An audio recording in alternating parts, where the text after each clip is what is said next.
4.5 लाख होती हैं।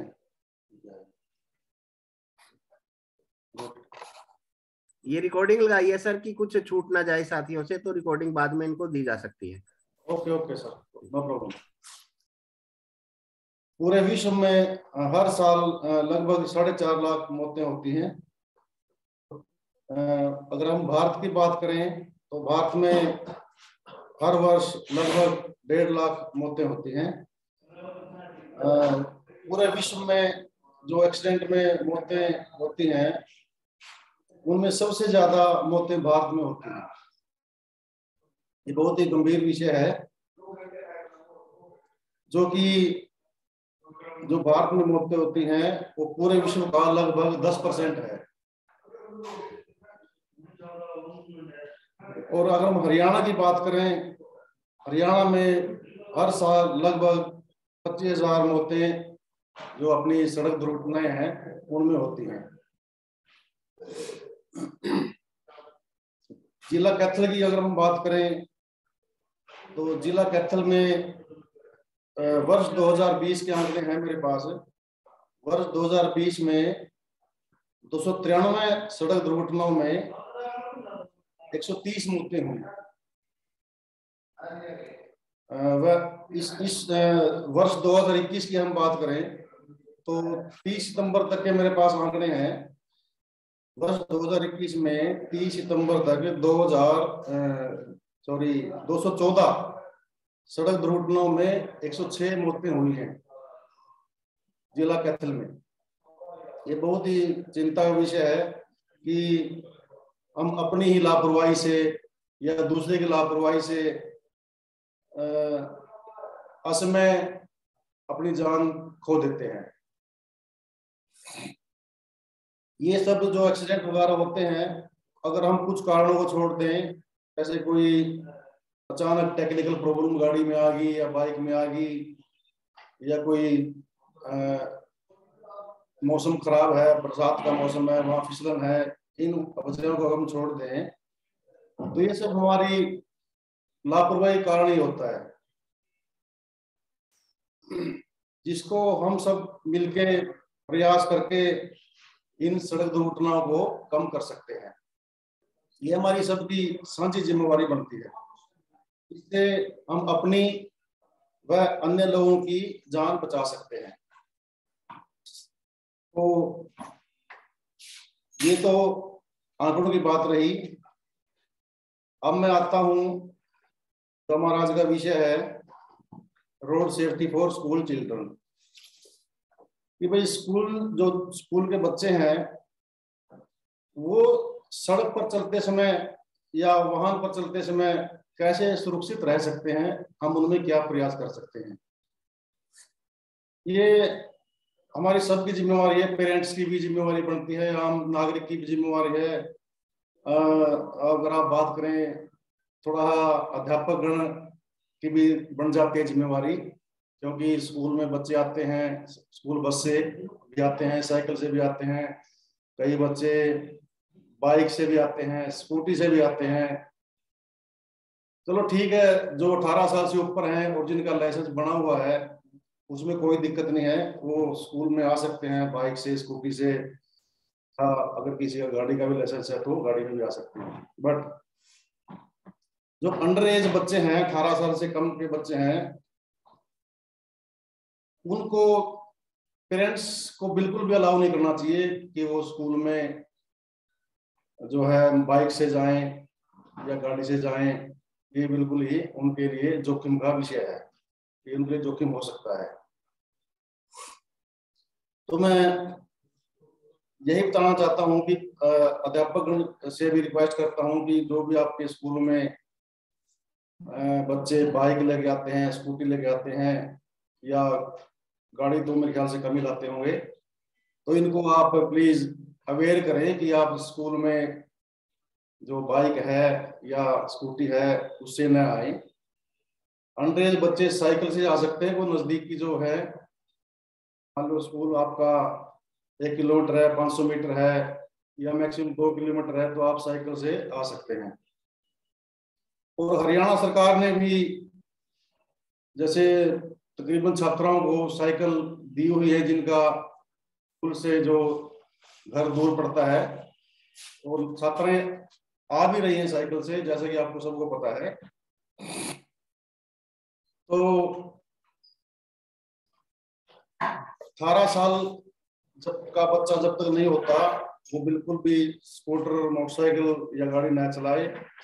उसके बाद हाँ, 16 से लेकर 18 साल तक का जो बच्चा है वो 50 सीसी की जो है स्कूटी, जो बाइक होती है, जो मोटर व्हीकल 50 सीसी का, वो ही चला सकता है। उसके लिए भी उसको लाइसेंस बनवाना जरूरी है, जैसे कि मोपेड का लाइसेंस बनता है।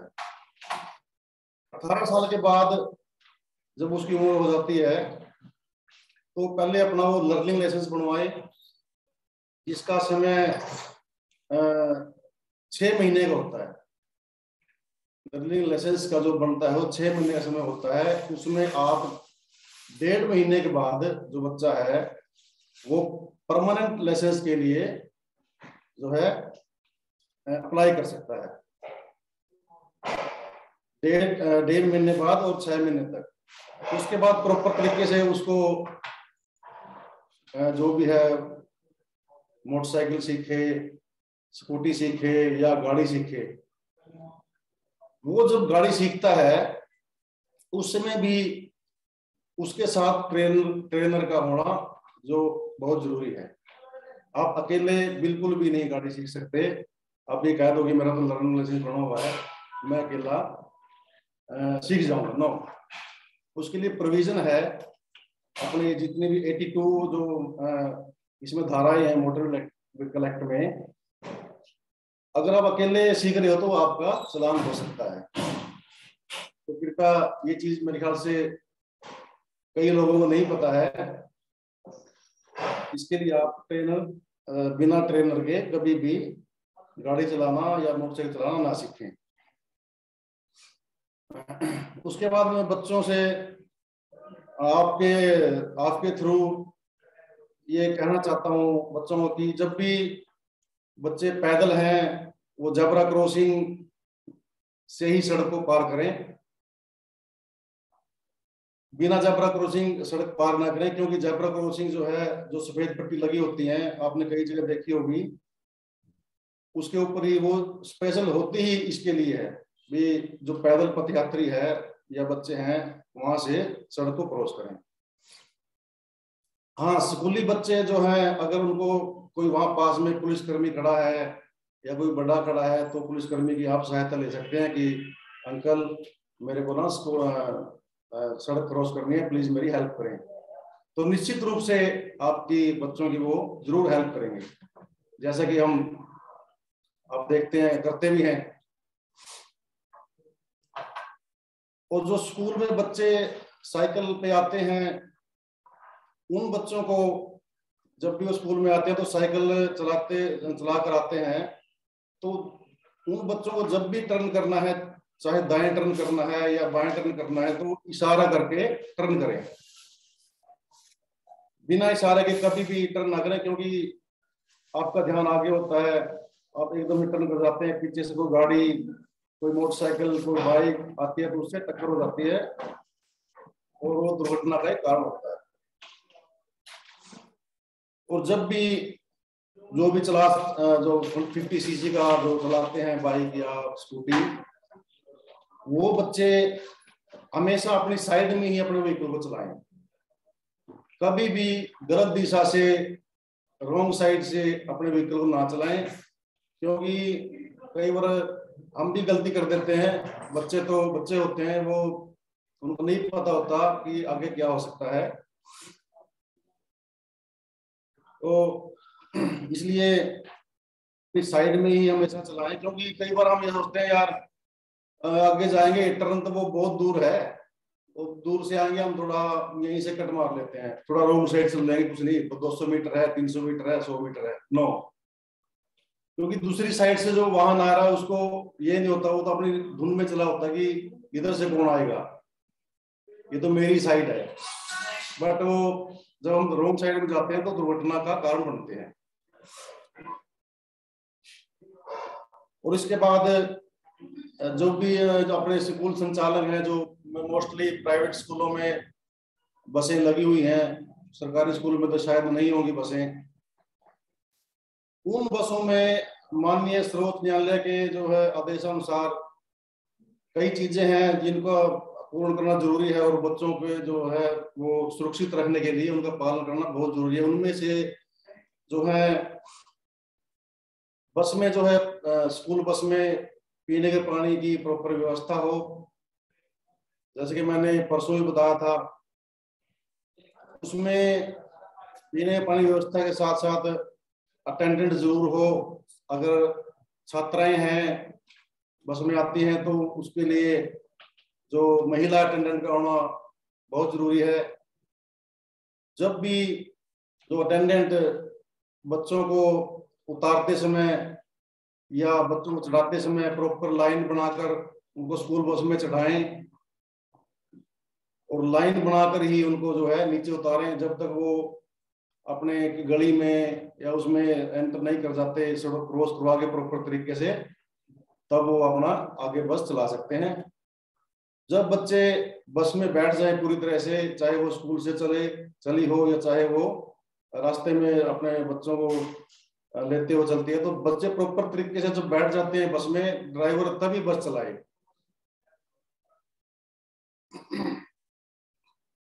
इसके बाद स्कूल बस में जो है संचालक का जो मैनेजमेंट है, उनके प्रधान का या प्रिंसिपल का पीछे मोबाइल नंबर जरूर हो। बस के पीछे जो अपनी रिफ्लेक्टर टेप होती है, एक ट्रायंगल टाइप का होता है, जो ट्रायंगल टेप होती है रेड कलर की, वो अवश्य लगी हो, जिससे कि रात के समय तो चलो बसें नहीं चलती, धुंध के समय वो पीछे आने वाले वाहन को दिख जाए, क्योंकि रिफ्लेक्ट करती है वो लाइट, रेड लाइट या येलो लाइट, तो उससे दुर्घटना होने की संभावना कम रहती है। इसके बाद जो भी बच्चे 18 साल से ऊपर के हो जाते हैं, मोटरसाइकिल चलाते हैं, तो अपने मोटरसाइकिल चलाते समय वो हेलमेट अवश्य पहने। टू व्हीलर जो अपनी टू व्हीलर होता है, मोटरसाइकिल, बाइक, आपका स्कूटी, उस पर हेलमेट पहनना बहुत अवश्य है। जैसे कि मैंने परसों ही बताया था कि हम लोग हेलमेट जो है चलान के डर से मेरे ख्याल से ज्यादा डालते हैं, कहीं चलान ना हो जाए। तो ये थोड़ा इस धारणा में हमें परिवर्तन करना होगा। चलान के डर से हेलमेट ना पहने, सिर्फ चलान के डर से हेलमेट ना पहने, अपनी जान बचाने के उससे आप हेलमेट पहने। क्योंकि आपको पता है जो भी एक्सीडेंट होते हैं, दुर्घटनाएं होती हैं, मोटरसाइकिल से आदमी जो बच्चा है या बड़ा है जो गिरता है, तो उसका सबसे पहले या तो टांग टूटती है या फिर उसका सिर लगता है। पक्की सड़क होती है, उसका सिर लगते ही हेड इंजरी से जो है मोस्टली मौतें हेड इंजरी से होती हैं। और कहीं टांग टूट जाए, बाजू टूट जाए, उससे बचाव हो सकता है। भगवान ना करे ऐसा भी हो। तो मैं यही कामना करता हूँ परमात्मा से कि सबको जो है सुरक्षित रखे। और जो बच्चे 18 साल से ऊपर हैं, वो उनका लाइसेंस है प्रॉपर तरीके से, गाड़ी का लाइसेंस बन गया उनका परमानेंट, जो एलएमवी का है, कार का, स्कूटर का, बाइक का, वो गाड़ी चलाते समय सीट बेल्ट अवश्य लगाएं। जो सीट बेल्ट है वो बहुत ही एक कारगर चीज है। जब भी हम गाड़ी से जाते हैं, अचानक कहीं भगवान ना करे ब्रेक लग जाए, कहीं अपोजिट साइड से आ रही आमने सामने टक्कर हो जाए, तो एकदम से जो हमारा सिर है वो शीशे के ऊपर लगता जाके या डैशबोर्ड पे लगता है।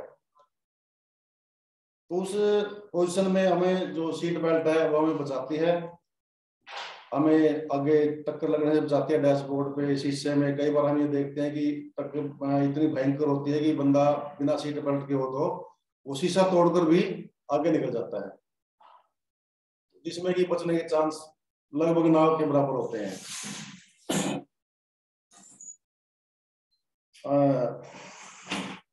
ट्रिपल राइडिंग की जहां तक बात है, अब बाइक पर सिर्फ 2 ही राइड कर सकते हैं, चाहे वो बड़े हों चाहे वो बच्चे हों। कभी भी ट्रिपल राइड ना करें, क्योंकि ट्रिपल राइड करने से उसका इतना जो कंपनी ने बनाया है लोड वो नहीं चला सकता, या प्रॉपर तरीके से ड्राइवर गाड़ी नहीं चला सकता। वो कई बार हम देखते हैं 4-4 भी बैठ जाते हैं। आपने भी देखा होगा, हम देखते हैं बच्चे तो 5-5 भी एक मोटरसाइकिल बैठ जाते हैं।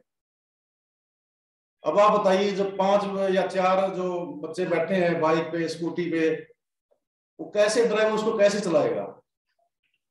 कई बार तो टंकी में बैठ के चलाते हैं, वो ब्रेक पीछे रह जाते हैं, वो टंकी में वो बैठा होता है ड्राइवर, इन हैंडल भी उसका जो है कई बार घुटनों पे लगा होता है, कैसे उसको टर्न करेगा?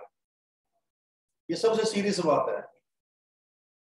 तो ये रिक्वेस्ट करता हूं मैं आपसे सभी से कि अपने जो बच्चों को ना दें 2 व्हीलर या 4 व्हीलर जब तक उसका लाइसेंस ना बनाओ। तो बाकी सड़क दुर्घटना होने के, ये तो मैंने बच्चों के बारे में बताई है। सड़क दुर्घटनाएं जो होती हैं उनके जो मुख्य कारण कुछ तो मैं बता चुका हूँ, बाकी कुछ मुख्य कारण ये है, जैसे ड्राइवर का प्रशिक्षित न होना, जो बिना डीएल के हमने जो बात की, तो उसका प्रशिक्षित होना बहुत जरूरी है। 18 साल से कम के उम्र के बच्चों को वाहन नहीं चलाना चाहिए। एक और ड्रिंकिंग ड्राइविंग,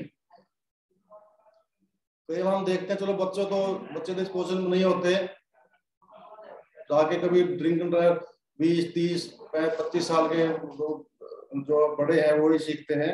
इस बात पे मैं नहीं जाना चाहता। बिना सीट बेल्ट वाले मैंने आपको बात बता दी। हाँ, व्हीकल चलाते समय हम कई बार मोबाइल यूज करते हैं, वो बहुत ही गलत है। अब ये बताइए, 2 व्हीलर पे हम मोबाइल यूज करते हैं एक हाथ से, तो कई ऐसे लगा के चलते हैं, वो कैसे बैलेंस बना लेगा गाड़ी का? बिल्कुल भी यूज ना करें आप 2 व्हीलर पे। तो क्या 4 व्हीलर जो आप चलाते हो, इट मीन्स कार या कोई भी ट्रैक्टर हो, ट्रक हो, कुछ भी हो, तो कभी भी मोबाइल का इस्तेमाल ना करें। क्योंकि आप देखते हो, जब भी हम बात करते हैं तो हमारा ध्यान बढ़ जाता है। सड़क जहां पर हम चल रहे हैं मार्ग से, वहां से हमारा ध्यान भटक के वहां पहुंच जाता है जहां से काल आयु होती है, जहां तक मैं समझता हूँ। तो ध्यान भंग होने की वजह से भी ये दुर्घटना का कारण बनता है। जब भी रात को आप व्हीकल चलाते हैं, चाहे बच्चा है चाहे बड़ा है, तो रात को डीपर का यूज अवश्य करें। हमारे यहाँ डीपर यूज करने का ट्रेंड है ही नहीं। आप चंडीगढ़ जाते हो, रात को गाड़ी चलाते हो, वहां तो हाई बीम रात को क्या नाम जगाते ही नहीं, लो बीम पे चलते हैं, क्योंकि चंडीगढ़ ट्रैफिक पुलिस इस मामले में बहुत सख्त है, आपको सबको ही पता है, वो नहीं छोड़ते। तो आपसे रिक्वेस्ट है कि रात को जो है डीपर का इस्तेमाल अवश्य करें, और अपने वाहन की जो सर्विस समय पर करवाएं। प्रॉपर जो भी आपका 10,000 किलोमीटर के बाद या 2,000 किलोमीटर के बाद 2 व्हीलर का शायद है, तो प्रॉपर अपने, उससे क्या होता है कि आपके ब्रेक लाइट जो भी टेक्निकल चीजें हैं वो उसके जो दूर हो जाती है सर्विस करवाने से। तो कुछ ये बातें थी, मुख्य बातें मैंने आपको बताई हैं। अगर कोई किसी को कोई पूछना चाहते हैं तो उनका स्वागत है।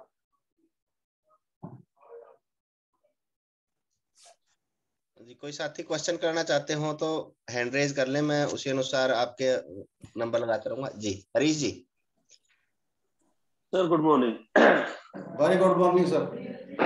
सर जो इलेक्ट्रिक व्हीकल है उस पे किसी आरसी या हेलमेट वगैरह की आवश्यकता नहीं रहती क्या?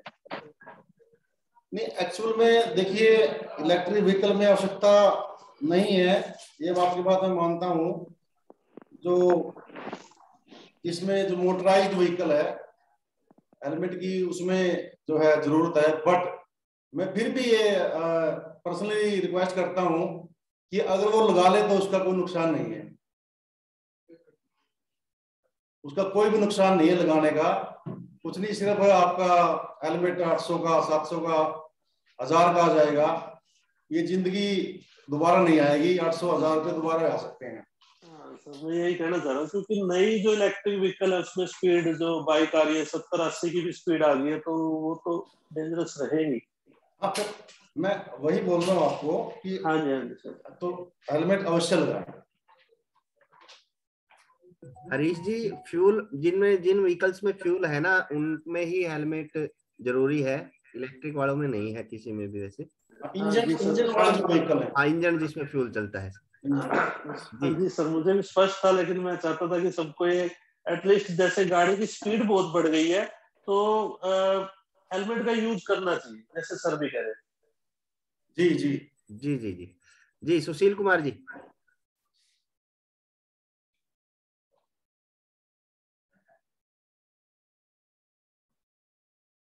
सुशील जी फर्स्ट क्लस्टर से, सुशील जी अपना क्वेश्चन रखिए sir. Morning sir. Very good morning sir. Sir. हाँ से 18 है। सुशील जी आवाज कट रही है, कुछ सुनाई नहीं दे रहा है आपकी तरफ से। 15 से 18 साल के बच्चों के लिए भी कुछ प्रावधान है लाइसेंस का? आपकी आवाज प्रॉपर नहीं आ रही सर। सर पूछ रहे हैं कि 15 से 18 साल के बच्चों के लिए क्या लाइसेंस का प्रावधान है? देखिए 15 से नहीं है, वो 16 से 18 का है। 16 साल का, 16 से 18 के बीच का है उनका मोपेड का, और उनका जो अंडर 50 सीसी का है उनका लाइसेंस बनता है। सर 50 सीसी में कौन कौन से व्हीकल आते हैं वैसे? 50 सीसी में आपकी मोपेड, एक्टिवा, शायद 50 सीसी की है ये मेरे ख्याल से ना। एक्टिवा तो नहीं है एक्टिवा तो सर, एक्टिवा तो 125 सीसी की है सर। ओके। राजेश कुमार सगरवा जी। कुलदीप सर नमस्कार। नमस्कार सर, नमस्कार। हाँ सर, एक जैसे 2 व्हीलर हैं और उनको रात को डिपर देना है मान लो, तो डिपर किस साइड का होगा ऑन रूल के? नहीं, डिपर तो आपका फ्रंट में होता है सर। जी। डिपर तो आपकी जो हेडलाइट है ना, तो हेडलाइट का ही वही हाँ ऑप्शन जी, हाँ होता जी। है डिपर का तो। हाँ, मैं इसके बारे में अनभिज्ञ था ना सर। हाँ, हेडलाइट पे होता है सर डिपर। जी दिनेश जी। नमस्कार दिनेश सर, आपके नाम के साथ क्लस्टर का नाम भी लिख लीजिए इस क्वेश्चन के बाद, आप सीधा नाम ही आए हुए हैं, नहीं लिखा हुआ नहीं सर, दिनेश ही है सिर्फ। सर मेरा प्रश्न ये है, जो बच्चों के हेलमेट आते हैं सुन पा रहे हैं सर नहीं सुन पा रहे हैं आप, थोड़ा सा अपने सिस्टम के पास आके बोलिए, आवाज सुनाई नहीं दे रही है। सर जो बच्चों के हेलमेट होते हैं, हाँ अब सुन रहे हैं, साफ है, साफ है। जो बच्चों के हेलमेट हैं वो सर ISI नहीं होते मार्केट में, इसका क्या कारण है सर? देखिए, ये तो जो मैन्युफैक्चरिंग कंपनी है हेलमेट बनाने वाली, ये तो उनका विषय है सर। किस कोई भी कंपनी नहीं बना रही ISI बच्चों के लिए?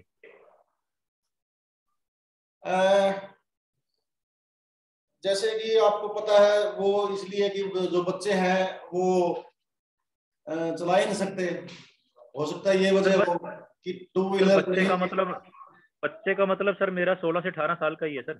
नहीं, आते हैं सर, आते हैं ISI। नहीं आते सर, मैं बिल्कुल रेपुटेड शॉप चंडीगढ़ गया था, वहां पे मैंने पता किया और मैं बड़ा अचंभित हो गया कि भाई वो कह रहे थे उनका भाई ISI जो है ना आता ही नहीं 16 से 18 के बच्चों के लिए। चलो, अगर जो नहीं आता है उसमें तो हम क्या कर सकते हैं।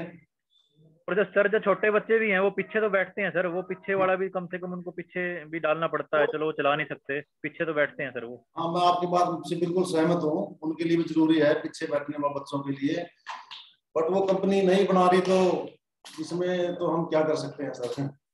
सर दूसरा मेरा प्रश्न ये है, जो ये पोल्यूशन स्लिप कटती है ना सर, 6 महीने के लिए कटती है ये, जी जी। और 6 महीने सर कब गुजर जाते हैं पता नहीं लगता। तो ये भी साल के लिए, इंश्योरेंस की तरह साल के लिए होनी चाहिए, ये बात भी आप सर आगे रखो। सर मेरे ख्याल से वो बढ़ाते हैं शायद 1 साल का भी हो चुकी है सर, अब तो ऑनलाइन जो बनता है 1 साल के लिए हो रहा है। 1 साल का ही बनाते हैं वो। 1 साल का सर, 1 साल का 1 साल का होता है सर। कल ही गया था सर मैं पेट्रोल 2-3 पेट्रोल पंपों में जाके आया सर, सबने 6 महीने का था सर। अच्छा 1 साल का होता है सर। सर एक बात बताइए, मैं आप 1 साल का बनवा देते हो? हाँ जी। और नहीं सर बनता है, मैंने अपनी गाड़ी का 1 साल का लिया हुआ है। सर इसका मैं जवाब देना चाहता हूँ। इसमें हमारे एंड से कुछ नहीं होता है, उसकी मैन्युफैक्चरिंग डेट होती है व्हीकल की, और वो मैन्युफैक्चरिंग डेट के हिसाब से ऑनलाइन वो अपने आप सिस्टम उठाता है। तो वो नई गाड़ियां जितनी है उनका 1 साल का बनता है, और जहां पुरानी हो जाती है एक डेट के पहले उनका वो 6 महीने का बनाते हैं। जी सही कहा राजेंद्र जी आपने, बिल्कुल ऐसे ही है। कृपया बीच में माइक ऑन ना करें, कई साथियों के हो जाते हैं। हरमिंदर जी GT+ बागल से अपना क्वेश्चन रखिए जी। नमस्कार सर। नमस्कार जी। कुलदीप जी आपका माइक ऑफ हो गया शायद। हेलो कुलदीप हाँ जी जी हाँ ओके। अब ठीक है सर? क्लियर है सर। ओके। सर मैं ये पूछना चाहता हूँ कि जो बच्चे जो 18 साल से कम है और स्कूल में बाइक्स लेके आते हैं, हाँ जी, तो हम उनको जर्नली समझाते हैं, लेकिन अगर फिर भी वो नहीं मानते हैं तो उसके लिए हमें क्या करना चाहिए? देखिए उसके लिए आप वो नहीं मानते उनके पेरेंट्स को बुलाइए। उनके पेरेंट्स सर उनको खुद बाइक लेके दे रहे हैं, तो क्या पता उनकी मजबूरी हो, थोड़ा सा दूर पड़ता हो स्कूल या किसी और वजह से, क्योंकि घर के काम लेने के लिए भी वो उनको बाइक दे देते हैं। बिल्कुल बिल्कुल। तो ये तो सर पेरेंट्स से काउंसलिंग करके होता है। जहां तक चलान का मामला है, ट्रैफिक पुलिस और जो भी अन्य पुलिस अपने जिले की, बच्चे जो दिखते हैं अंडरएज, उनके समय समय पर चलान भी किए जाते हैं। बट चलान से ज्यादा मैं आपसे रिक्वेस्ट करना चाहता हूँ कि आप अध्यापक गण और जो बच्चे के अभिभावक हैं वो उनको समझाएं कि ना बेटा आप नहीं चला सकते हो, नो। Okay sir. हेलो। हाँ जी सर। नमस्कार जी सर। नमस्कार सर। नमस्कार, कैसे हो सर? बढ़िया सर। मनदीप सर एक मिनट रुकिए, आपसे पहले अरुण कुमार जी हैं please. Arun ji mike on कीजिए जी। कर लिया सर, कर लिया। हाँ जी कुलदीप जी नमस्कार। नमस्कार जी। नमस्कार सर। यस सर, मेरे 2 प्रश्न हैं। एक प्रश्न नहीं है, एक आपकी रिकमेंडेशन से, यानी मैं चाहूंगा कि मैं कुछ सुझाव देना चाहता हूं ताकि सर्दी के दिन है सभी साथियों को मिल जाए। और दूसरा मेरा प्रश्न है जो मैं आपसे निवेदन करना चाहूंगा सर, कि मेरा बड़ा हम्बल रिक्वेस्ट है कि लॉ एंड ऑर्डर का सहयोग बहुत मिलता है और हम भी चाहते हैं कि पूरा कानून कायदे को मानने वाले हम सभी शहरी जिम्मेदार नागरिक हैं देश के। हमारा पुलिस ट्रैफिक के इंचार्ज होने के नाते आपसे एक निवेदन है कि चालान करते हुए आप चालान की बजाय थोड़ा जागरूकता बढ़ाएं हमारे लिए, तो थोड़ा अच्छा रहेगा, क्योंकि फाइनेंशियल बर्डन बड़ा ज्यादा है। जागरूकता भी रखें और चालान का आप अपना भी, ये पर्सनल मेरी रिक्वेस्ट है नंबर 1। अच्छा दूसरा सर ये है कि डिवाइडर होता है सड़क में, ये सभी सुन लें, बड़ा इंपॉर्टेंट पॉइंट बता रहा हूँ। साथ में मैं चाहूंगा कि अगर मैं गलत हूं तो कुलदीप सर जरा उसे दुरुस्त कर दें। जी सर। कि जब डिवाइडर होता है, डिवाइडर के 2 साइड 2 लेन है, यानी अप एंड डाउन दोनों साइड हमें 2 लेन दिखाई देती है। मैं उन जगह की बात कर रहा हूँ स्पेशल। तो मैंने ज्यादातर देखा है हमारे साथियों को ट्रैफिक नियम्स का पता ना होने की वजह से वो डिवाइडर के साथ वाले लेन में चलते रहते हैं और स्पीड बनी रहती है, क्योंकि अप एंड डाउन है तो रोड खाली मिलेगा, वन वे है, उसी तरफ की ट्रैफिक उस तरफ जा रही है और दूसरी साइड की ट्रैफिक दूसरी तरफ से आ रही है, तो सामने वाला तो कोई इशू होता नहीं है, इसलिए वो डिवाइडर के साथ वाली लेन में चलते हैं। ये सभी सुन लें, वो डिवाइडर वाली लेन लगातार चलने के लिए नहीं होती है एज पर ट्रैफिक रूल्स, वो टेक ऑफ करने का लेन है। आपने अगर अपनी स्पीड मेंटेन रखनी है कम रखनी है, ज्यादा रखनी है, तो आप बाईं तरफ चलें। और जब भी आपको ओवरटेक करना है तो वो वाली लेन हमेशा ओवरटेक के लिए खाली रहनी चाहिए।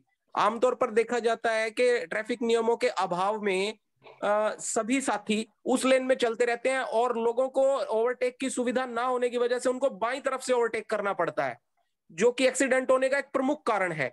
तो जितने साथी यहाँ पर बैठे हैं, कम से कम वो खुद भी और स्कूल्स में भी जाकर सभी को कहें कि आपको अपनी स्पीड जो भी है वो मेंटेन करनी है लेफ्ट साइड में, राइट साइड हमेशा खाली रखें ओवरटेक के लिए। कुलदीप जी, क्या मैं सही हूँ? बिल्कुल, आप एब्सोल्युटली सही हो सर, बिल्कुल आपने बहुत बहुत सही बात कही है सर। ये क्वेश्चन मेरा भी है कि मैंने वैसे नेट पे पढ़ा था कि जो दाईं साइड वाली लाइन होती है, जो डिवाइडर के साथ वाली लाइन होती है, वो स्लो लाइन होती है, मतलब बड़े व्हीकल वहां से चलेंगे और ओवरटेक के लिए हमें बाईं साइड से जाना पड़ेगा सर, थोड़ा दूर।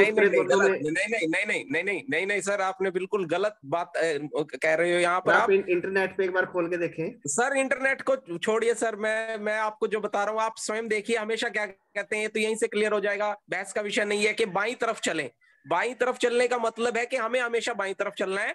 और सेकंड लेन हमारे सामने ट्रैफिक एसएचओ बैठे हैं, वो भी बता देंगे, क्योंकि मैंने खुद भी पुलिस में रहते हुए ट्रैफिक रूल सीखे हैं और ये कॉमन सेंस है। आप देख लीजिए, जब भी ड्राइवर स्वाभाविक तौर पर वन वे पे कुछ अलग नहीं होते क्या ट्रैफिक रूल्स? जब आप वन वे पे चलते तो कुछ अलग होते हैं मेरे ख्याल से। मनोज जी सही कह रहे हैं, मैं उनसे सहमत हूँ। सर कुलदीप जी क्लियर कीजिए। कुलदीप जी।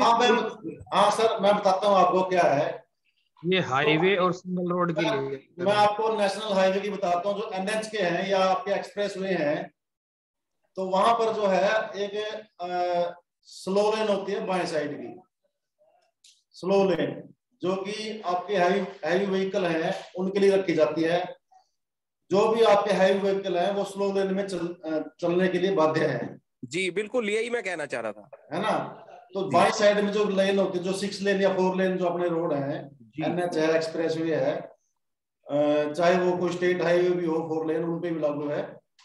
तो हैवी व्हीकल हमेशा बाई लेन में चलेंगे और जो फास्ट व्हीकल हैं वो जो है वो उसको स्लो लेन भी बोलते हैं, slow lane, fast lane. Kuldeep ji, ताकि जो मैं अपनी बात पूरी कर लूं, एक मिनट प्लीज जी जी, ताकि जो फास्ट व्हीकल हैं वो अपने राइट साइड से चलते रहें। इसीलिए जो भारी व्हीकलों को कहा गया है कि आप फास्ट लेन में ना चलकर जो है स्लो लेन में चलें। सर क्या मैं बात रख सकता हूँ? Yes sir. हाँ जी, कुलदीप जी ने भी जैसे कहा है बिल्कुल सही कहा है कि इन अदर वर्ड्स उनकी बात का भी यही मतलब है कि जो डिवाइडर के साथ वाली लेन होती है उसे हमें टेक ऑफ के लिए खाली रखना होता है। जब आप चल रहे हैं अच्छी स्पीड में और आपके सामने कोई बड़ा ट्रैफिक आ जाता है बाईं तरफ चलते हुए, तो आप ओवरटेक करके आगे जा सकते हैं। उससे अंडरस्टैंडिंग अपने आप बन जाती है। इसमें एक चीज हो रहा है सर, जो 6 लेन या 4 लेन है उनमें तो आप कर सकते होते हैं, जो ओवरटेक बाएं तरफ से कर सकते हो, इसमें कोई दिक्कत वाली बात नहीं है। अगर बाई आपकी खाली है बाई वाली साइड तो आप बाएं से ओवरटेक कर सकते हो, ये कोई दिक्कत वाली बात नहीं है। सर बात तो कानून की है कि कानून क्या कहता है। मैं मनोज जी से सहमत हूं कि जो डिवाइडर के साथ वाली लेन होती है वो स्लो लेन होती है, जिसको तेज चलना है वो दाईं तरफ से आगे जाएगा। और रोहेड़ा से जो सर है ये कुछ अलग बात कह रहे हैं, तो कानून क्या कहता है इस विषय में, कौन सही है? जहां तक आप कानून की बात कर रहे हो तो इसमें कोई भी ऐसा वो नहीं है कि आप उससे चल सकते हो आप, नो प्रॉब्लम।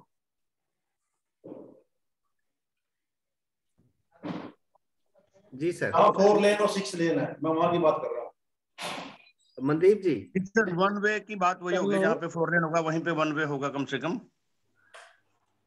सर पूछे क्वेश्चन? संदीप जी पूछ ले, पूछे। नमस्कार जी सर।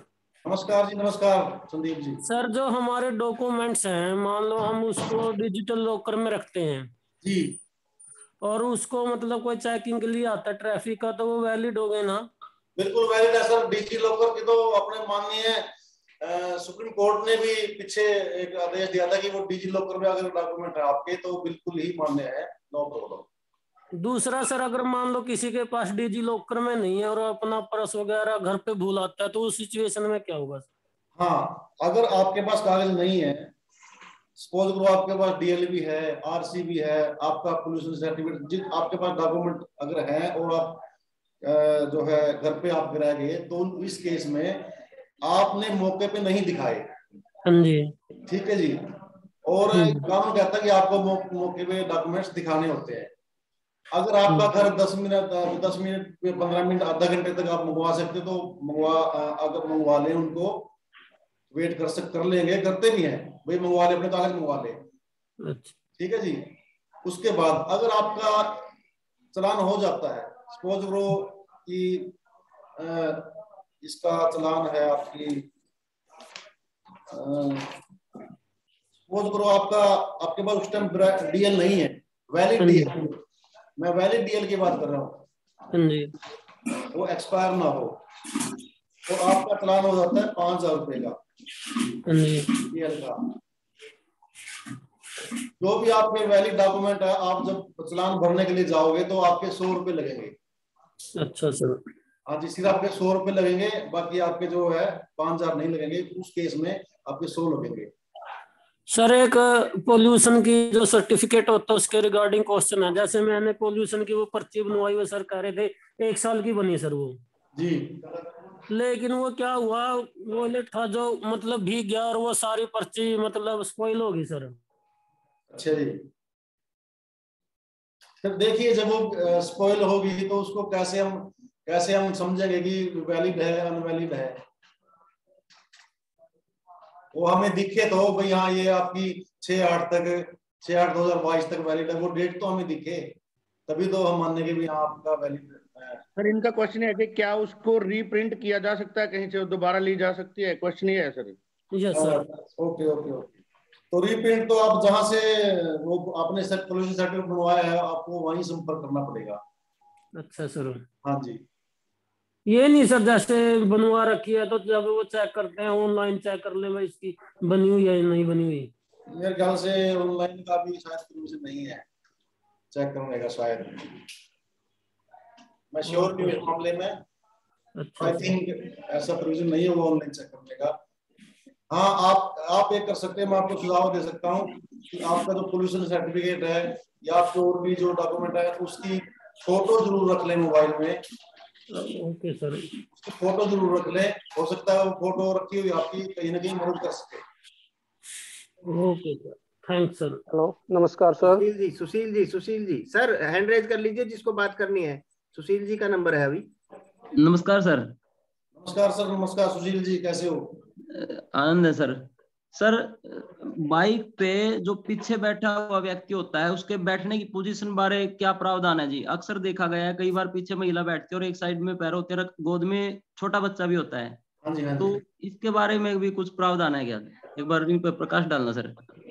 देखिए, प्रावधान तो मैं आपको बताऊं, अगर वो लेडीज भी दोनों तरफ पैर करके बैठे तो सुरक्षित रहेगी। जेंट्स तो बैठता ही है, जो अपनी ट्रेंड है, जो अभी ट्रेंड अपनी परंपरा पे मतलब ऐसा ही ट्रेंड बन गया जी। हाँ, मैं महिला जो पिलियन राइडर हैं उनसे भी ये रिक्वेस्ट करता हूँ कि आप दोनों तरफ पांव खड़े, प्रॉपर जो आपका फुट रेस्ट होता है उसमें पैर रख के प्रॉपर तरीके से पकड़ के, पीछे जो सपोर्ट होती है पकड़ने के लिए, तब आप सवारी करें और अपने बच्चे को सेफ रखें। क्योंकि अगर आप दोनों साइडों में पैर रखोगे तो बच्चा आपके बीच में आएगा, वो बिल्कुल सेफ रहेगा। और मैं साथ साथ ये भी रिक्वेस्ट करूंगा, आपने जो पॉइंट उठाया मुझे बात याद आ गई कि जो पीछे बैठने वाला है वो भी हेलमेट अवश्य पहने। ये भी जो कानून में बात लिखी हुई है, हम देखते हैं चंडीगढ़ में, आपने भी देखा होगा, दोनों डालते हैं और ये कानून के मुताबिक जरूरी भी है। हाँ, जो अब असल क्या है कि अपनी महिलाएं जो शिक्षित हैं वो थोड़ा ये समझती हैं, आप दोनों तरफ पैर करके बैठोगे तो थोड़ा और लगेगा, तो इस चीज को थोड़ा देखें। अपनी ग्रामीण महिलाएं जो, मैं उनको इस बात की बधाई देता हूं कि ग्रामीण महिलाएं तकरीबन जो अपनी माताएं बहनें जो ज्यादा, हाँ, वो दोनों साइड पैर करके बैठते हैं, ये बहुत सुरक्षित है। कोई ऐसा मतलब वो तो नहीं है जैसे एक साइड में पैर करके बैठे हैं वो मतलब क्राइम की उसमें मतलब या उसके उसमें चलान की उसमें आते हैं जी वो? लेडीज तो तकरीबन में एक साइड में बैठती हैं, मेरे ख्याल से ऐसा कुछ कोई विषय है नहीं। अच्छा जी, हेलमेट का जरूरी विषय है। पोजिशनिंग तो वैसे यही है कि सही तरीके से आप सेफ रह सकते हो, दोनों तरफ पैर रख के आप तो राइट। ठीक है sir, thank you. Welcome sir.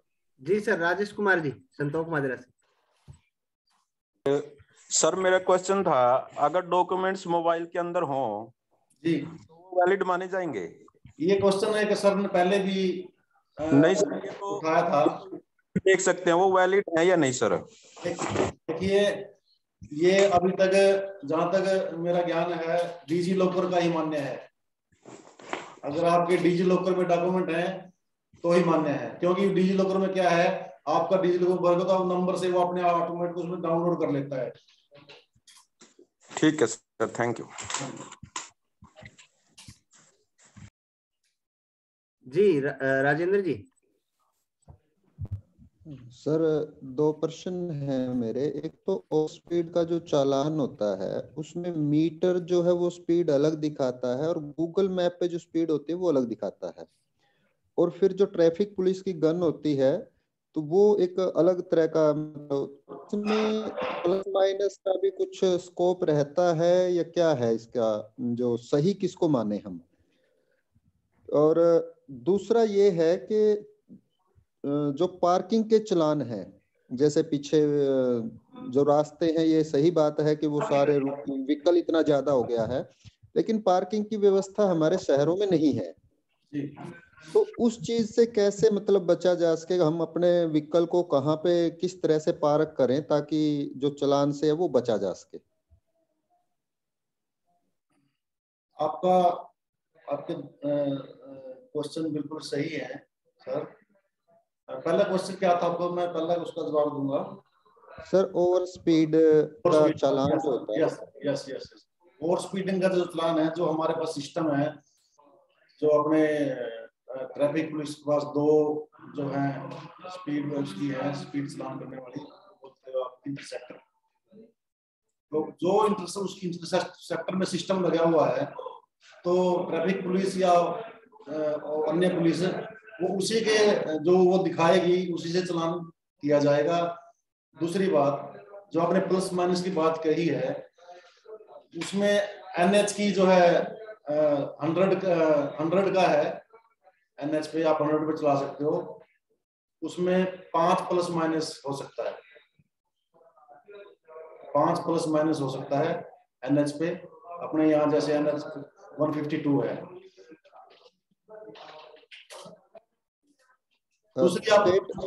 Sir इसमें मैं मतलब क्या है कि मैं एक थोड़ा सा, मेरे साथ ये व्यवहारिकता गुजरा हुआ इससे। मैं फरीदाबाद गया था एक बार, गुड़गांव से फरीदाबाद के लिए रोड है, वो स्टेट हाईवे है शायद, वो मुझे कंफर्म नहीं है, तो है वो 1 वे। तो उसमें क्या है कि मैं आज भी गाड़ी में जो मीटर है, मीटर में मेरी 80 की स्पीड थी और गूगल मैप पे जो दिखा रहा था वो बल्कि 76-77 की दिखा रहा था। लेकिन वहां पर पुलिस थी और बच्चे भी थे मेरे साथ, तो उन्होंने गाड़ी रुकवाई और वो 85 दिखा दी उन्होंने उसमें, और मेरा 2000 रुपए का मतलब चालान कर दिया। फिर उस टाइम पे ये भी होता है कि इतनी दूर बंदा गया हुआ है, तो बच्चे भी होते हैं, तो बहस का करने का कोई वो भी नहीं बनता। और फिर ये भी मान लेते हैं हम जैसे लोग, ये मान लेते हैं कि भी इन्होंने जब पुलिस वालों ने किया है तो वो तो फिर सही किया होगा। तो लेकिन आज तक भी मैं ये चीज नहीं समझ पाया कि वो सही था कि गलत। वो जो दोराहे पर मेरा मन खड़ा है उसमें, यदि ±5 है तो फिर वो नहीं होना चाहिए था 85 से। देखिए मैं आपको 84 की जी।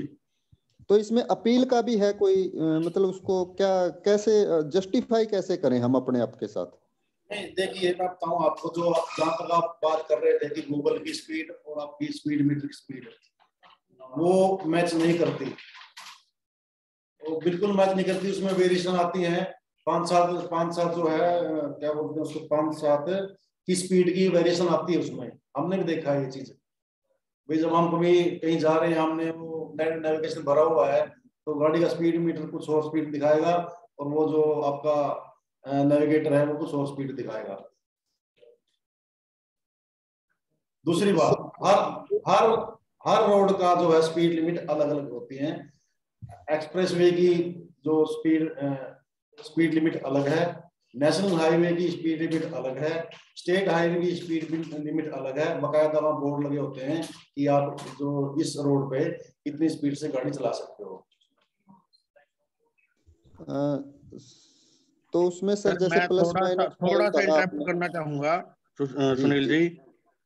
यहाँ पे बहुत अच्छा इंटरेक्शन आप लोगों का चल रहा है। सभी साथियों से मेरी विनम्र प्रार्थना है कि अधिकारी जो हमारे बीच में है, इनको कुलदीप जी को हमने बुलाया है, बच्चों की सेफ्टी किस तरह से की जा सके। तो थोड़ा सा हम रूट से भटक रहे हैं। आपके प्रश्न जेन्युइन है, सहमत हूं आपसे, आप परेशान भी हैं, और बाकी साथियों ने जो प्रश्न पूछे हैं वो बच्चों की सेफ्टी से संबंधित ना होकर के रूल से संबंधित ज्यादा हैं। तो बच्चों को केंद्र में रखते हुए प्रश्न पूछें प्लीज, ये मेरी विनम्र प्रार्थना आप सभी से है।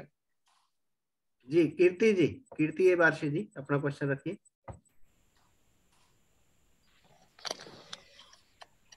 हेलो जी मैडम नमस्कार। नमस्कार सर, नमस्कार सर। मेरा क्वेश्चन ये है कि गूगल मैप पे कुछ 1-2 टर्न गलत दिए हुए हैं, उनकी वजह से चालान काट देते हैं सर। उसमें हमारा तो कोई वो नहीं है ना, मतलब फॉल्ट नहीं है, तो फिर हम तो चालान क्यों भुगते हैं?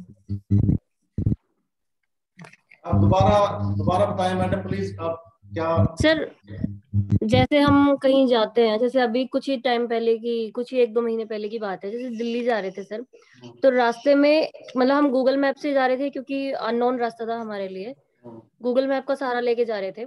तो एक टर्न कुछ गलत दिया हुआ है, जैसे ही वो टर्न हमने गूगल मैप के सहारे से लिया तभी मतलब चालान काटने के लिए आ गए थे पुलिस ट्रैफिक वाले।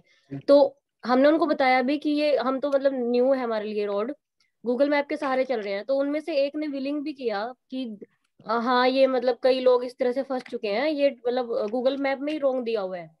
लेकिन जो दूसरे सर थे वो अड़ गए कि नहीं चालान तो काटना पड़ेगा, चालान तो काटना पड़ेगा। तो उसमें सर हमारा फॉल्ट क्या है? हम तो गूगल मैप के सहारा, वो तो मतलब हमारी हेल्प के लिए ही है, लेकिन अगर उसी में गलत दिया हुआ है तो फिर हम चालान क्यों भरें? नहीं मैडम देखिए, जो आपके जहाँ तक गूगल मैप की बात है, तो गूगल मैप हमारी फैसिलिटी के लिए है। हाँ जी। कि हमें वो शॉर्टेस्ट रास्ता दिखाता है, कहाँ से हमें जाना है, जहाँ तक मेरा ज्ञान है शॉर्टेस्ट दिखाता है। बट जो हमारे प्रोविजन है इसमें 82 क्लोज है जो मोटर व्हीकल एक्ट में, जो भी मोटर व्हीकल एक्ट के खिलाफ जो वायलेशन करेगा इस एक्ट की, तो उसके तहत उनका चालान किया जाता है। लेकिन सर अगर जैसे रास्ता न्यू है हमारे लिए तो हमें तो नहीं पता, हम तो फिर उसी के अकॉर्डिंग चलेंगे।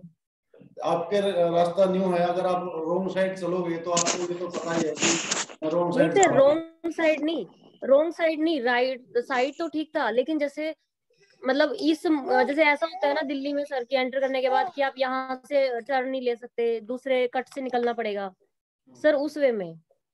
देखिए उस वे में तो मैं तो सिर्फ इतना कहना चाहूंगा कि जो भी मोटर व्हीकल एक्ट की जो वायलेशन करेगा उसके तहत ही चालान किया जाता है। देवराज जी अपना क्वेश्चन रखिए। देवराज जी।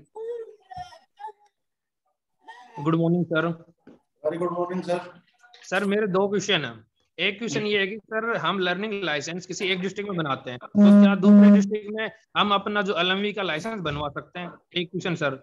दूसरा क्वेश्चन ये है सर स्टूडेंट के रिगार्डिंग, जो बच्चे न्यू लाइसेंस बनवाते हैं, किसी के पास डॉक्यूमेंट्स होते हैं, किसी के पास नहीं होते, तो बच्चे आजकल यूजुअली देखते हैं कि बाइक चला लेते हैं, स्कूटी चला लेते हैं, बट सामने से अगर पुलिस वाले खड़े हैं, चालान काट रहे हैं, तो बच्चे घबरा जाते हैं और वो भागने की कोशिश करते हैं। तो कई बार क्या होता है कि जो पुलिस वाले होते हैं वो आगे खड़े हो जाते हैं और बाइक की चाबी निकाल लेते हैं या गाड़ी की चाबी निकाल लेते हैं। तो कई बार ऐसा होता है कि उससे मिस हैपनिंग हो जाती है, बच्चा घबरा जाता है कि सामने से पुलिस खड़ी है तो बाइक या फिसल जाएगी या गिर जाएगी या और स्पीड करने की कोशिश करेगा। कई बार सर मैंने लाइव भी देखे और वीडियो भी देखे हैं, जिसकी वजह से सर बहुत सारी कैजुअलिटी हो जाती है, बच्चे गिर जाते हैं, कई बार डेथ भी हो जाती है। तो क्या सर ये पुलिस का आगे आना, ये चाबी निकालना, ये लीगल है या नहीं सर? पहले क्वेश्चन का आंसर देके सर फिर इसके बारे में आंसर देना। और sir third suggestion sir Manoj sir आपके लिए है कि सर कई बार क्रॉस क्वेश्चनिंग होती है, इससे क्या होता है कि सारे पार्टिसिपेंट अपना क्वेश्चन रेज ही नहीं कर पाते और रिसोर्स पर्सन चले जाते हैं। तो इसलिए सर आप एक ही क्वेश्चन पूछने का मौका दीजिए और बाकी ये क्रॉस क्वेश्चन मत पूछने दीजिए, ताकि सर सबका नंबर आ सके। Thank you sir. पहली बात तो आपकी थी कि हम लर्निंग लाइसेंस हमने यहाँ अप्लाई किया है और उसका जो परमानेंट है वो दूसरी जगह से बनवा देंगे, ये क्वेश्चन था ना आपका? जी सर। तो आपने सपोज करो कि कैथल में लर्निंग का जो बनवाया हुआ है तो आपकी उसी अथॉरिटी से परमानेंट लाइसेंस बनेगा। क्लियर? अदर डिस्ट्रिक्ट से नहीं बनेगा। मान लो हम करनाल से बनवाना चाहें या किसी अदर डिस्ट्रिक्ट से नहीं बनेगा। क्रॉस क्वेश्चन आप खुद ही कर रहे हो। नहीं सर, इसलिए मैं कर रहा हूँ कि सर ने थोड़ी कंफ्यूजन हो गई थी, इसलिए मैं सर दूसरा क्वेश्चन नहीं पूछ रहा उसके अलग, और अगर सर लगा हो तो मैं अब नहीं पूछूंगा। ओके नहीं कोई बात नहीं, जैसे कि अपने सर ने बताया था कि हम विषय से थोड़ा मेरे ख्याल से भटक रहे हैं, पर कोई बात नहीं, फिर भी आपके क्वेश्चन का जवाब दिया जाएगा। उसमें तो आपको क्लियर की होगी, जो आपने लर्निंग यहाँ से बनवाया है तो आपका परमानेंट भी यहीं से बनेगा। नंबर 2 जो आपने बात कही है कि बच्चे बाइक पे जाते हैं और स्कूटर पे जाते हैं, ट्रैफिक पुलिस कर्मी उन्हें रोकते हैं, तो मैं ये कहूंगा कि सबसे पहले ये तो जिम्मेवारी अभिभावक की है। हम क्यों बच्चों को स्कूटी देते हैं, क्यों बच्चों को बाइक देते हैं, क्यों बच्चों को कार देते हैं? भाई साहब, सबसे पहले जिम्मेवारी हमारी अभिभावक की है। मैं तो इतना भी कहूंगा कि बच्चों से पहले दोषी हम लोग हैं, पेरेंट्स दोषी हैं। क्यों हम उनको बाइक देते हैं, क्यों हम उनकी जिंदगी से खिलवाड़ करते हैं? नंबर 1 बात। दूसरी बात, ट्रैफिक पुलिस कर्मी की जहां तक बात आई, तो वो जो ट्रैफिक पुलिस है या अन्य पुलिस है वो जनता के लिए है, जनता की सेवा के लिए है, जनता की सुरक्षा के लिए है। तो उनका फर्ज बनता है कि ऐसे बच्चों को रोके। अब वो भागता है बच्चा, तो उसमें ट्रैफिक पुलिस कर्मी की, अन्य पुलिस कर्मी की तो वो गलती नहीं है, मेरे ख्याल से गलती बच्चे की है। वो ना भागे, क्या होगा? ज्यादा ज्यादा उसका चालान ही कटेगा। 1000 कट गया, 2000 कट गया, कोई बात नहीं, 2000 की रिकवरी हो सकती है। पर बच्चे को चोट लगी, बच्चे के कोई भगवान ना करे कोई ऐसा इंसिडेंट हो गया, तो उसकी रिकवरी सर कभी नहीं हो सकती, बिल्कुल नहीं हो सकती। Okay sir. ABRC Nirmala ji अपना क्वेश्चन रखिए। ABRC निर्मला जी। सर मेरा क्वेश्चन सर पूछ लिया। ओके ओके ठीक है मैम। रवि दत्त जी लास्ट क्वेश्चन है हमारे लिए, समय हो रहा है। रवि दत्त जी अपना क्वेश्चन रखिए।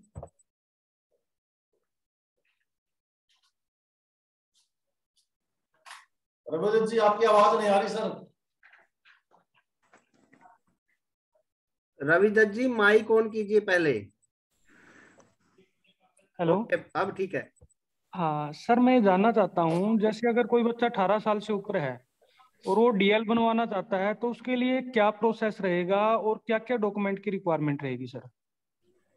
अगर बच्चा 18 साल से ऊपर है तो उसका सबसे पहले जो है लर्निंग लाइसेंस बनेगा, जिसकी अवधि 6 महीने होती है। उसके लिए उसको डेट ऑफ बर्थ का प्रूफ देना होगा, जैसे आपका आधार कार्ड है और आपका ये बर्थ सर्टिफिकेट है। ये 2-3 डॉक्यूमेंट उनको देने होंगे। उसके बाद वो अप्लाई होता है ऑनलाइन। यहाँ पर अपना, जब मैं कैथल जिले की बात करता हूँ, नीचे अपना वो है एक अपना क्या बोलते हैं सुविधा केंद्र, तो वहां पर वो अप्लाई कर सकता है। 2-3 डॉक्यूमेंट हैं, आराम से इजीली वो अप्लाई हो जाएगा ऑनलाइन। 6 महीने के लिए लर्निंग बनेगा। उसके बाद 1.5 महीने के बाद वो 6 महीने तक आप परमानेंट के लिए अप्लाई कर सकते हो। मैंने जैसे पहले ही बताया है कि वो जो लर्निंग टाइम है उसका 6 महीने का, वो किसी ट्रेंड जो सर्टिफाइड वो होते हैं, आपके कार चलाना सीखें या बाइक चलाना सीखें, तो ट्रेंड से ही वो सीख सकता है, अपने आप वो नहीं सीख सकता। हाँ जी जी सर, मेरे ख्याल से 2 हैंड रेज हैं, लेकिन सर टाइम हो चुका है। ये लास्ट क्वेश्चन था और कुलदीप जी हमारे बीच में आए, बहुत अच्छा लगा और कितनी सारी क्वेश्चनिंग हुई और आपने बहुत अच्छे से इनका जवाब दिया। आपका बहुत बहुत धन्यवाद। और देवराज जी, मैं क्रॉस क्वेश्चनिंग नहीं कर रहा था, उस विषय में कंफ्यूजन था, समस्या थी दोनों के बीच में, भाई कौन सा सही रास्ता है, तो इसीलिए ये बात आई है और सर ने उसे क्लियर भी किया है। बहुत बहुत धन्यवाद सर हमारे साथ बने रहने के लिए। और मुझे नहीं लगता सर कि कभी पुलिस के साथ इतना इंटरेक्शन कभी हुआ होगा। कुलदीप जी का बहुत धन्यवाद है, सभी को इन्होंने सेटिस्फाई किया है, बहुत बढ़िया रहा। जी सर, अब अगले सेशन के लिए safety measures for online teaching learning Shubhranshu ji, sir Shubhranshu ji भी यहीं से आएंगे क्या? हाँ आ चुके हैं मेरे ख्याल में, वो चेक कर लो एक बार, आगे होंगे, लिंक उनके पास है। अच्छा आ गए, गुड मॉर्निंग सर, यहीं से आएंगे। हाँ मॉर्निंग शुभ्रांशु जी, स्वागत है एक बार फिर आपका ओरिएंटेशन प्रोग्राम में। और ऐसा करते हैं कि पिछला सेशन जितना बढ़िया तरीके से आपने किया उससे भी जबरदस्त तरीके से साथियों से रूबरू होंगे आज, तो मैं सीधा आपको ही साथियों से रूबरू करता हूँ। जी सर, ओवर टू यू। सभी को सुप्रभात। एक मिनट, ये सुरेंद्र जी हैं कोई शो माजरा से, बार बार माइक ऑन कर रहे हैं। सुरेंद्र जी कृपया ध्यान रखें, मैं बार बार ऑफ कर रहा हूँ फिर आप ऑन कर रहे हैं उसको, बीच में कृपया डिस्टर्ब ना करें। जी सर। जी सर, आज हम करेंगे discuss safety measures for online teaching and learning. इसमें सर जो है 2019 में कोरोना आने के बाद इसका महत्व थोड़ा बढ़ गया है। जैसे कि आपको पता है कि पीछे भी स्कूल्स जो है बंद रहे हैं और हमें जो है बच्चों को ऑनलाइन जो है पढ़ाना पड़ा है, और उसमें बहुत कम जानकारी होने के बावजूद भी आपने कोशिश की है बहुत अच्छे से बच्चों को पढ़ाने की, लेकिन उसमें दिक्कतें भी हैं और कुछ ऐसी समस्याएं हैं जिनसे हमें